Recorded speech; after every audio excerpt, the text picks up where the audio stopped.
Hej. Jeg har været afsted nu her i knap 8 dage med 3 kollegaer fra vores firma. Vi har lavet sådan en teambuilding-tur, hvor vi også blandt andet har været på nogle møder i Frankrig. Så vi kørte fra Flensborg, og så kørte vi til Strasbourg, hvor vi havde nogle møder. Så kørte vi til Toulouse, og så på vej hjem har vi så kørt blandt andet til Carcassonne, og så videre til noget, der hedder Gorges du Tarn, som er nok noget af det smukkeste i Danmark. Men jeg vil lige vise lidt den her campervan, som vi har fået lov til at køre i fra Wohnmobil Harrisley. Og det jeg vil starte med at sige, det er, at som I kan se, så er der faktisk et ret fedt system til at holde cykler, men man kan også bruge det som en slags tørrestativ. Så her, vi kan se her, vi har lige hængt noget tøj her, vi er lige på vej afsted. Men så kan man sige, så er der nogle rigtige, det her det er jo den her, jeg tror 779 kroners team roller, eller roller team, og det er en 6 personers. Man kan sagtens sove 6 personer, men så skal det ligesom være, fordi man er lidt i familie med hinanden, måske ens børn, eller ens kæreste, eller kone, eller hvad det nu er. Altså, man kan sige, vi er jo 4 personer, og det vil jeg sige, det er absolut max for voksne, der ikke gider at sove i den samme seng. Og man kan sige, at den 4. person sover knap så godt. De andre senge, vil jeg sige, er sindssygt gode, altså der er virkelig helt perfekt. Men som man kan se her, der er her til toilet og sådan noget, det har vi ikke rigtig brugt så meget, men det kan man sagtens bruge jo. Og så har man den her store garage her, som vi bruger konstant, hvor man kan åbne i begge sider. Det er mega smart. Her har du vandet, du fylder på. Super nemt. Jeg tager bare den her op. Fylder noget vand på med den slange, der fulgte med. Ingen problem. Hernede, der har vi til spildevand. Hiver man bare i den her. Hiver ud og trykker ind igen, når man skal lukke igen. Så kan man tømme. Der er masser af steder rundt omkring, hvor man kan fylde det op. Så her der har vi egentlig selve gasfyret. Det står og giver lidt varm luft her. Det er ikke bare noget problem. Det her det er jo en diesel med automatgear. Og der har vi diesel, og vi har AdBlue hernede.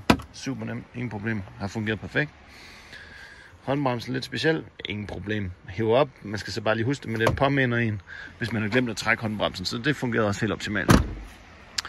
Så jeg prøver at gå herover på den anden side. Se en flotte flod her, nej. Ja. En rigtig god motor, synes jeg. Den har fint kunne køre de der 100-110, hvis man har brug for det, når man overhaler. Garagen på den anden side. Super fint. Her der har vi strømmen. Der har heller ikke været noget problem overhovedet. Helt normal strømforsyning. Meget, meget nemt. Her der har vi vores gas. Vi valgte at få 2 flasker med.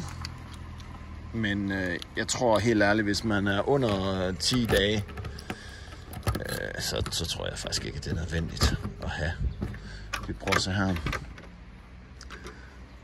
kan sige, det er den, der er slået til.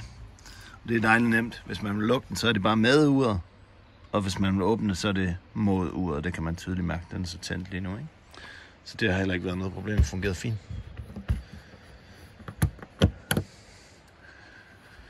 Så har vi vinduerne her, når man skal sove. Der er sådan et smart system. Bare lige tage op her. Hele vejen op her. Sådan der. Og så klikker man den lige ind. Sådan.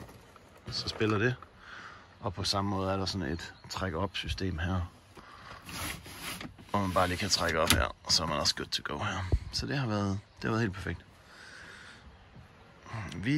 Jeg kan anbefale at tage et ekstra batteri med, fordi det her det er sådan en EcoFlow Delta 2.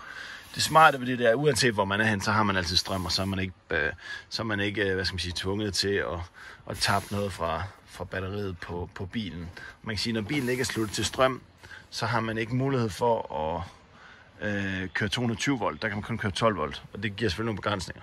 Men jeg tog lige den her frem her. Det er bare et eksempel. Vi har egentlig taget 5G modem med, sådan at dem, der sidder i bilen, uanset hvad, så har de et wifi-netværk via 5G-routeren. Og den kan vi køre det via det batteri, vi har sat på.